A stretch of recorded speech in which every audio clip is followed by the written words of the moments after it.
Gasoline was now over. Cash had reached a small hill not far from the goal earlier. Before him there was a gate that climbed with difficulty, losing his weapons bounded by the sides of the wooden fences. Cash was going to go forward, but he heard a voice and decided to hide.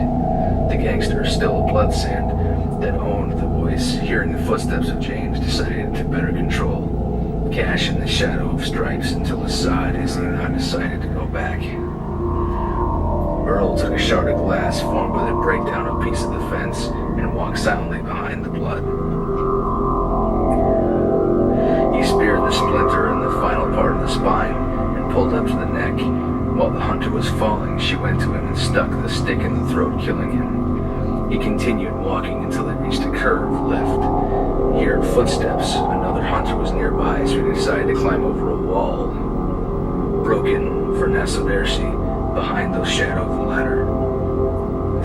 Taking it from a trash bin and found in a plastic bag. He went behind the jerk and sized the bag in his face, then threw a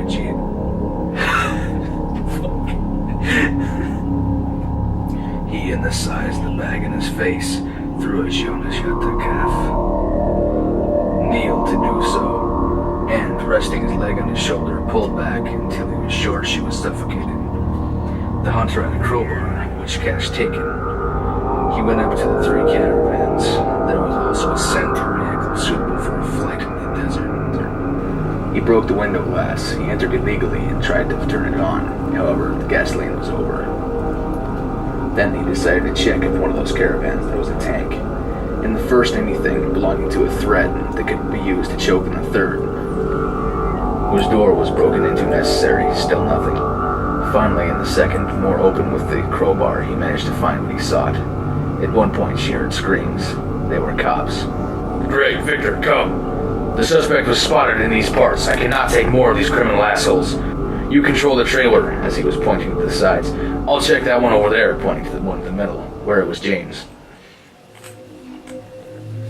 Cash hid in a hurry, because in a few seconds the cop was already checking in the shade. Just turned, Cash struck immediately. The wire wrapped around the neck, and then he put his hands to his head and broke his neck. Later, Earl went into the trailer to the right. There, the policeman was still peering into the darkness. Then he began. He stuck the crowbar in the throat of the hunter, then turned in front, tearing most of the neck and cutting the throat, then took it and dropped the corpse of the asshole. Finally, he went to the last trailer.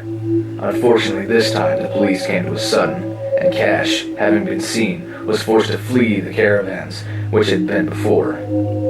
The policeman followed him, however, and began to control the Eglise in the shade opposite James. Then the latter decided to strike. With the end of the crowbar, and struck the officer's neck and then twisted, and stick the crowbar in my throat and pulled it down with great force from his head. Finally, he was now free to go. He took the gas can and filled the tank of the van, jumped in the car and drove off toward a new goal. But then, at one point, Cash accidentally his whole hair.